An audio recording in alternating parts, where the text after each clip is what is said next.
रंग माती मा जागे, माती मा जागे रे। गेड़ी के ताल मा धरती डोले रे, मोर संगवारी मन मिठ मिठ बोले रे। ऊपर उठा थे गेड़ी के पाँव, झूमत है देखो मोर गाँव।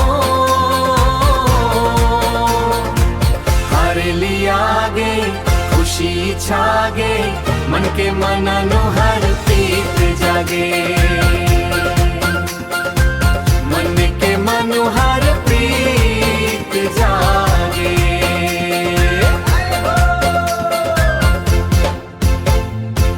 लोहा के औजार चमके आया, किशन भैया के बड़े हेरा।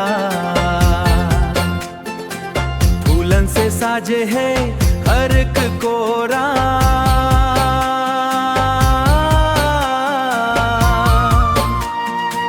सोना बरसे जब नाचे गेड़ी के जोरा।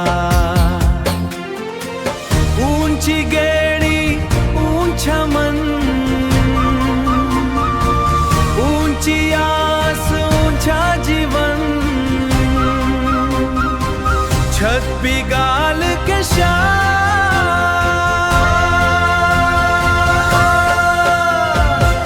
ऊपर उठा थे गेड़ी के पाँव, झूमत है देखो मोर गाँव। हरेली आगे खुशी छागे, मन के मननो हर प्रीत जागे।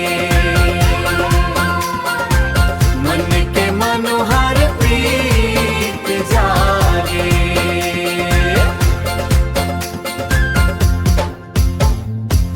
गेड़ी के मेला हरेली के मेला, झूमो रे। गेड़ी